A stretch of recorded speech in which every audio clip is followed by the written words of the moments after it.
Baik, terima kasih kepada dan juga hormat telah memberikan waktu saya untuk berargumentasi. Perkenalkan, saya Rasya Kevin Santoso dari SMAS Muhammadiyah 1 Taman sebagai perwakilan lomba debat bahasa Indonesia SMA Awards 2025. Argumentasi saya akan saya mulai dalam hitungan 3, 2, dan 1. Baik, salam sejahtera untuk kita semuanya. Dewan juri yang terhormat, pada perdebatan kali ini kita akan membahas Dewan ini lebih memilih sekolah menengah yang mengadopsi model pendidikan klasik daripada model pendidikan progresif.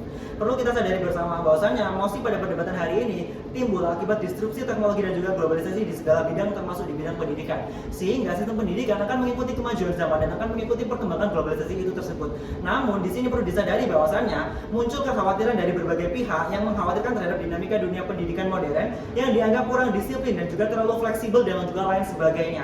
Namun mereka, beberapa pihak tersebut melihat bahwasannya keberhasilan pendidikan adalah pada nilai ujian yang bagus, nilai ujian yang sangat sempurna dan sebagainya. Tapi mereka mengabaikan salah satu hal fundamental pendidikan, yakni untuk mempersiapkan siswa untuk menjalani kehidupan setelah sekolahnya nanti. Lantas saya akan menanyakan bagaimana siswa bisa mengarungi derasnya arus kehidupan ini ketika di sekolah saja mereka hanya diajarkan untuk menghafalkan rumus, tidak untuk menyelesaikan masalah dan lain sebagainya. Maka saya di sini sebagai kontra menolak mosi perdebatan, yaitu Dewan akan lebih memilih sekolah menengah yang mengadopsi model pendidikan klasik daripada model pendidikan progresif.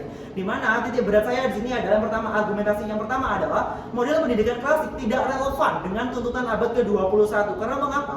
Poin A, abad ke-21 membutuhkan seseorang yang berpikir kritis dan juga dapat menyelesaikan masalah, bukan hanya sekedar penghafal rumus matematika, fisika, kimia dan juga lain sebagainya. Karena di sini mengapa? Tuntutan abad ke-21 itu sangat keras dan juga terhormat. Arus globalisasi itu juga sangat keras, sehingga dunia kerja, dunia kehidupan setelah sekolah membutuhkan orang yang nggak bisa untuk berpikir kritis, bisa untuk menyelesaikan masalah, bukan orang-orang yang hanya sekedar bisa menghafalkan rumus, bisa menyelesaikan soal di atas kertas dan lain sebagainya. Mereka tidak butuh itu semua.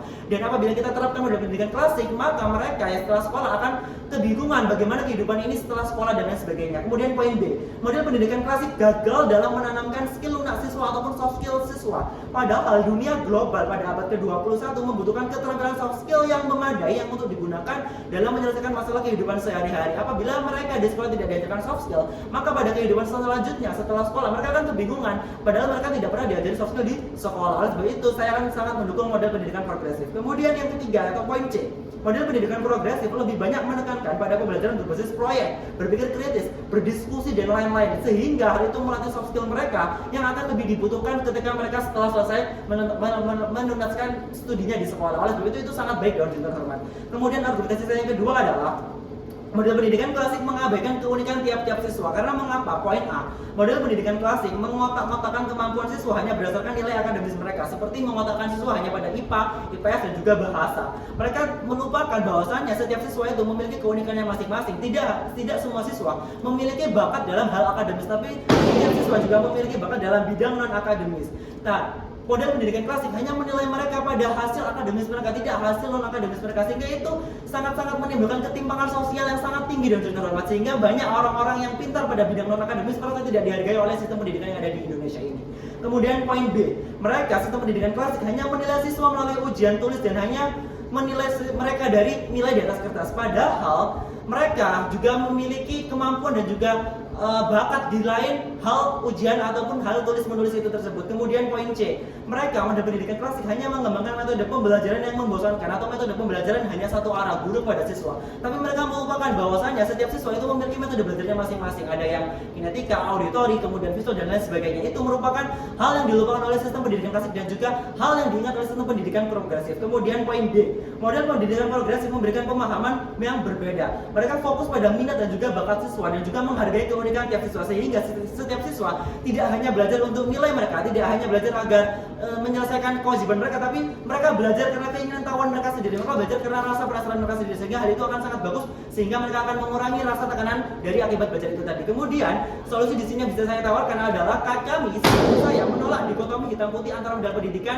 klasik dengan progresif. Namun kami di sini akan lebih memilih untuk mengintegrasikan antara model pendidikan klasik dengan model pendidikan progresif, atau yang disebut sebagai model pendidikan hybrid yang terintegrasi. Kemudian poin pertama di sini sebagai solusi saya adalah kurikulum pendidikan yang terintegrasi, di mana kita akan mempertahankan tujuan penguasaan pengetahuan fundamental seperti matematika dan lain sebagainya.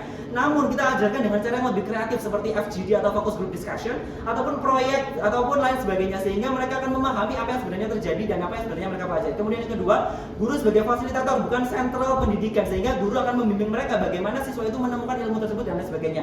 Kemudian poin ketiga adalah asesmen yang autentik ataupun kreatif. Asesmen ini tidak hanya ujian di atas kertas, tapi ujiannya lebih menekankan pada model-model lain seperti presentasi dan juga proyek dan lain sebagainya. Sebab itu saya sangat menolak masih pada perdebatan hari ini, di mana Dewan akan lebih memilih sekolah menengah yang mengadopsi model pendidikan klasik daripada model pendidikan progresif. Sekian dan terima kasih.